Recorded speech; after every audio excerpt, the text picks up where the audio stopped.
박물관은 온갖 산의 진미가 차려진 근사한 뷔페 식당 같죠? 그런데 왜 그리 엽기적인 그림들이 많은지, 여성들을 겁탈하고 납치하는 이야기, 목을 베고 가죽을 벗기고 거꾸로 매다는 등 잔인하고 끔찍한 장면들이 널려 있습니다. 특히 16세기 종교개혁 이후 반종교개혁의 움직임 속에서는 신교를 처단한다는 메시지를 담고 악을 응징하는 장면이 무수히 그려졌는데요. 대표적인 이야기가 다윗과 골리앗이고 16세기 후반, 17세기 초의 이탈리아 화가 카라바조는 이 주제를 여러 번 다루었습니다.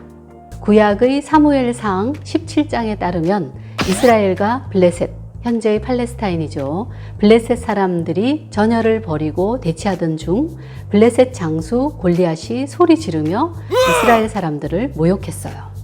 이스라엘 모든 사람들이 심히 두려워하며 모두 도망갔는데 참전 중인 세 형을 만나러 전장에 들른 소년 목동 다윗이 용감히 나섰어요. 칼을 써본 적이 없으므로 시내에서 주운 돌멩이 5개와 무림매는 돌을 끈에 맨 후 끈의 양끝을 잡고 휘두르다가 한쪽 끝을 놔서 돌을 멀리 던지는 팔매를 말합니다. 이 무림매를 챙겨 골리앗 가까이 갔습니다. 한 번도 싸워본 적 없는 어린 소년의 패기가 대단하죠. 골리앗이 다가오자 다윗이 무림매로 돌멩이 1개를 던져 이마에 명중시킵니다. 돌멩이를 맞은 골리앗은 맥없이 쓰러지고요.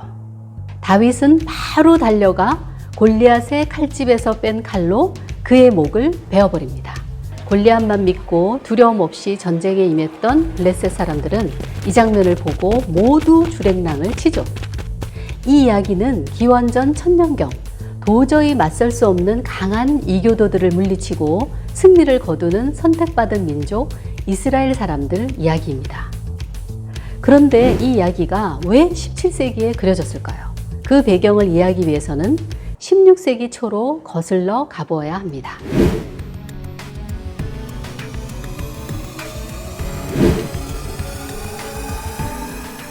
마르틴 루터는 1517년 면죄부를 팔며 무지한 신앙인들을 속이고 전횡을 일삼는 로마 가톨릭을 조목조목 반박하는 95개조 반박문을 발표합니다.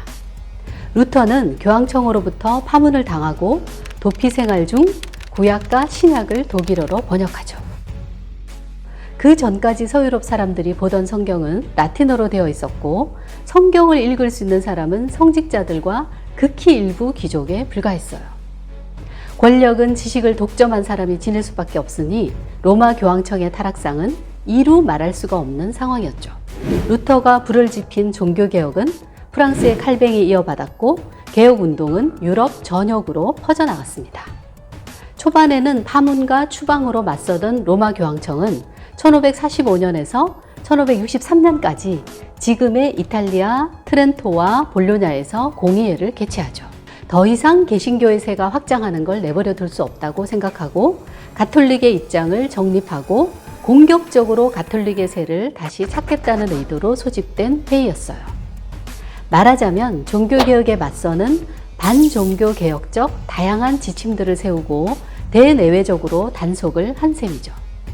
트리엔트 공의회 후 종교개혁에 맞선 가톨릭 교회의 개혁 속에서 신교도를 처단한다는 메시지를 담고 악을 응징하는 장면이 무수히 그려졌는데요. 이때 다윗은 가톨릭 신앙의 순수성을 수호하는 사람으로 골리앗은 물리쳐야 할 악한 신교도의 의미를 띠고 자주 다루어졌습니다. 카라바조는 3점의 다윗을 남겼고 그중 마지막으로 그린 것이 로마의 보르게세 박물관에 소장되어 있어요. 그림 앞으로 가까이 다가가 볼까요? 골리앗의 이마에는 돌에 맞은 자국이 뚜렷하고 수염 아래로는 선연한 피가 뚝뚝 떨어집니다. 미간에 잡힌 주름, 벌어진 입 사이로 보이는 말려 올라간 혀, 형형한 눈빛으로 보건대 받아들이기 힘든 자신의 종말에 맞서고 있는 것처럼 보이죠. 반면 다윗은 자신의 손으로 목숨을 거둔 한 인간을 조용히 응시합니다. 눈빛은 오묘하고 깊죠. 나라를 구하겠다는 일념으로 골리앗을 응징했으나 죽은 자에 대한 증오와 연민이 뒤섞여 있어요. 흥미로운 것은 카라바조가 젊은 다윗과 나이든 골리앗의 얼굴을 자화상으로 그렸다는 사실입니다. 카라바조는 1606년 분쟁에 휘말리면서 의도치 않게 살인을 저지르게 되었고 사형 선고를 받게 되죠. 어쩔 수 없이 로마를 떠나 나폴리, 몰타, 시칠리아 등을 오가며 도피 생활을 합니다. 언제 잡혀서 죽을지 모르는 불안한 상황이었고 이로 인한 복잡한 심리가 이중의 자화상 속에 배어 있다고 할 수 있겠죠. 정확하게 피라미드 구성을 이루는 그림에서 다윗의 작은 얼굴은 골리앗의 크고 뚜렷한 얼굴을 한 축으로, 차갑게 빛나는 칼선을 다른 한 축으로 어둠의 경계에 놓여 있죠. 그곳에는 선과 악의 구분도, 죽음과 생의 구분도, 자신과 타인의 구분도 없어 보입니다. 자신에 대한 끝없는 응시만 있을 뿐이죠.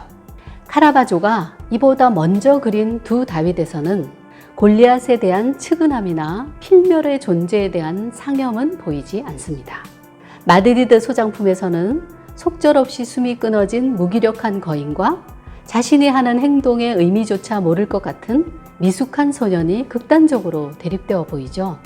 두 번째 다윗에서 소년은 소풍이라도 다녀온 듯 칼을 등 뒤에 걸친 채 골리앗의 머리를 들고 의기양양해 합니다.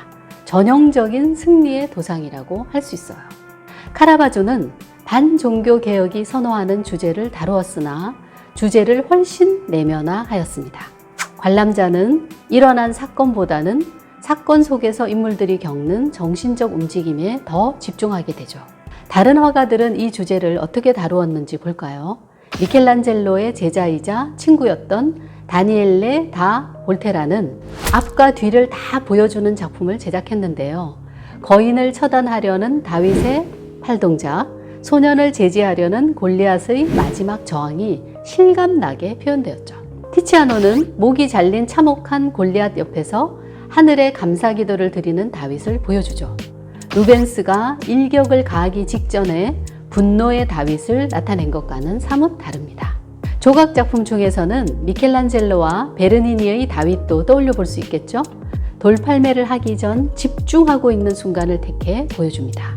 미켈란젤로가 찌푸려진 미간과 부릅뜬 눈, 지나치게 크게 묘사된 손으로 다윗의 분노와 집중력을 잘 보여주고 있다면 베르니니는 대각선으로 완전히 휜 몸을 통해 우리 눈앞에서 바로 돌팔매를 할 것 같은 그런 긴박한 순간을 실감나게 포착하고 있죠.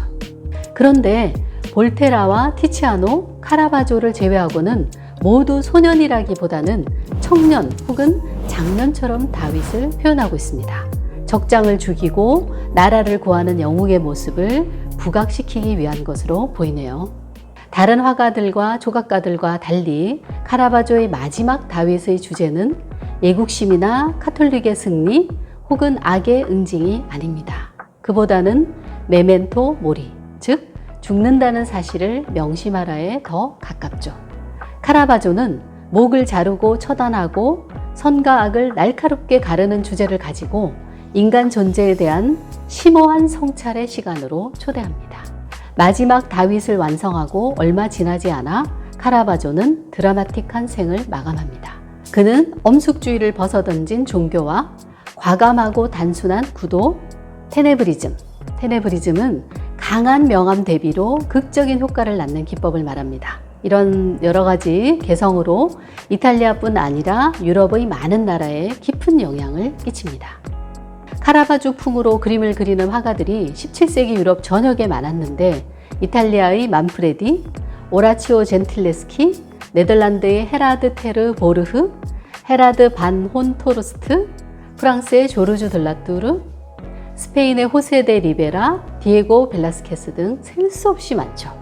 카라바조는 그 후 오랫동안 잊혀졌다가 20세기 들어 높게 재평가되고 있습니다. 오늘은 다윗과 골리앗을 중심으로 카라바조에 대해서 알아봤는데요. 자, 다음 시간에 더 재미있는 주제로 찾아뵙도록 하겠습니다. 감사합니다.